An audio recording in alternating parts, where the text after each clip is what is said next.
Hey everyone, welcome back once again to all. Today I am going to show you the qualities and beauty of Sahastradhara. Perhaps and not everyone know about its specialties. So are you ready for see the video? Okay, let's come on and stay till the end of the video because the video is going to be a lot of fun. Everyone, जैसे कि आप सब लोग जानते हैं कि आपका भाई नेशनल एंड इंटरनेशनल लेवल पे वीडियोस बनाता है और नई नई चीज़ें आपको दिखाता है और नई जगहों के बारे में आपको नॉलेज देता है। बिकॉज़ इसमें मुझे बहुत खुशी होती है और ये मेरा फैशन भी है।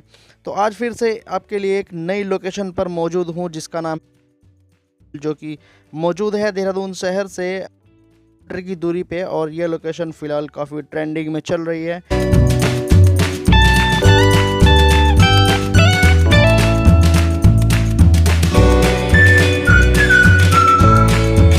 इस जगह को इंस्टाग्राम, फेसबुक और यूट्यूब पर देख रहे होंगे क्योंकि आजकल यहाँ काफ़ी ज़्यादा लोग घूमने आ रहे हैं क्योंकि बहुत ज़्यादा खूबसूरत और शांत जगह है।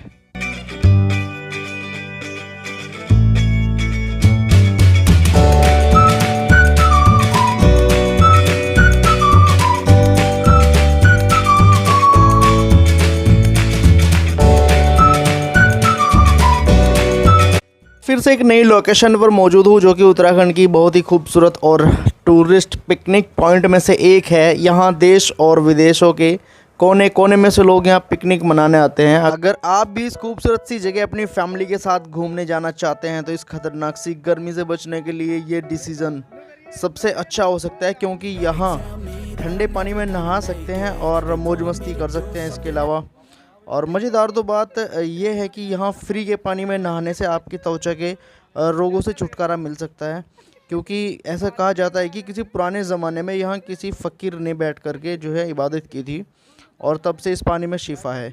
हज़ारों बीमारियों को ठीक करता है। हाल शाम के 5 बजे हुए हैं इसलिए यहाँ टूरिस्ट बहुत कम है क्योंकि दिन में लोग बाग घूम करके वापस चले जाते हैं। तो शाम के टाइम काफ़ी मात्रा में जो है लोग टूरिस्ट वापस चले जाते हैं। घूमने के लिए सबसे बेहतरीन टाइम सुबह 10 बजे से लेकर के शाम को 5 बजे तक काफ़ी अच्छा फील होता है। काफ़ी लोग यहाँ पर घूमने आते हैं। हरियाणा, पंजाब और यूपी, उत्तराखंड सभी जगह से यहाँ पर लोग घूमने आते हैं। काफ़ी हलचल यहाँ पर रहती है और ये जो वाटर पार्क है पूरी तरह से फुल रहता है। इसमें नहाने के लिए कोई चार्जेस नहीं है। हालांकि ये जो ट्यूब वगैरह पर आपको ये बच्चे यहाँ पर बैठे हुए दिख रहे हैं इनका चार्ज अलग लगता है। बाकी यहाँ पर किसी भी प्रकार का और कोई चार्ज नहीं है। सामने ये रोपवे देख सकते हैं, इसका चार्ज अलग लगता है। उसके ऊपर आपको खूबसूरत सा डीजे क्लब और रेस्टोरेंट, कॉफ़ी बार नज़र आएंगे।